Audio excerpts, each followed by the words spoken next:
The entire theme of this game is cozy. That's it. That is the entire theme. The game has you wandering through caves and growing beautiful foliage and crystals throughout as you try to solve puzzles and platform your way through it. That's right, this is a cozy puzzle platformer. Those three things make up the entirety of this game. But listen here, because there is a couple of things that make it quite sweet. Pode features two adorable characters, each with their own unique abilities that help you progress through the levels. As you go through each level, you will both constantly be using your power to grow crystals and foliage. This is where the game really shines. It's peaceful, with very pleasant music, and it all ends up looking quite pretty in the end. You will transform every room you enter from a barren cave into a thriving ecosystem.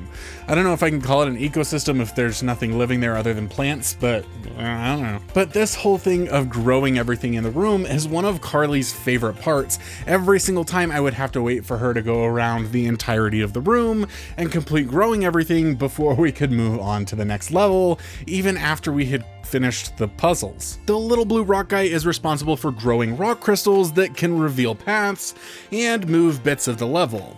He is also heavy enough to weigh down buttons and will sink in water. And he also has the ability to swallow rocks, to spit them out and move them around the level to either weigh down pressure plates or put them into little pockets in the wall to power different mechanisms. The little star shines his light to awaken plants on each level. These can often be useful to cross gaps or lift you up to high ledges.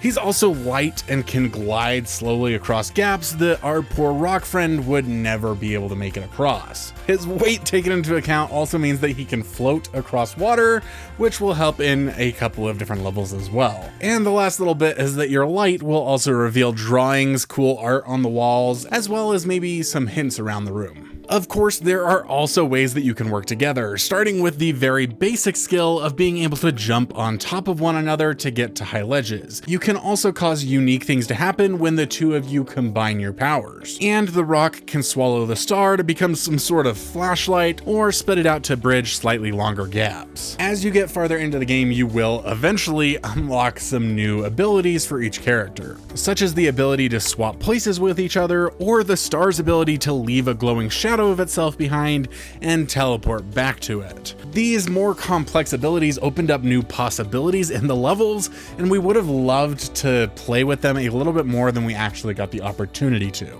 Each level is small enough that you can wander around it without getting too far separated. Though we did occasionally come across a level where this was an issue, most of the time we just needed to try a little harder to stick closer together. We found the puzzles in the game simple yet enjoyable. Each player will need to wander around using their ability to bring life to the room and reveal any secrets, from hidden power blocks to springy leaves or little holes for the rock to climb through. Your goal is always to get both characters to the end of the level, which means you just gotta figure out how to create a path for each one of you to traverse all the way to the end. Most of the puzzles were easy enough to navigate. However, there were around 3 or 4 puzzles that brought us quite a bit of frustration, and we actually ended up Googling that particular level so that we could figure out what we needed to do. These tended to be the final levels of each stage, which left us feeling frustrated that we couldn't figure out what to do, especially as the journey leading up to these puzzles tended to be a very peaceful and relaxing one. In all honesty, if we were not playing the game for YouTube, these spots might have stopped us from playing and experiencing the game.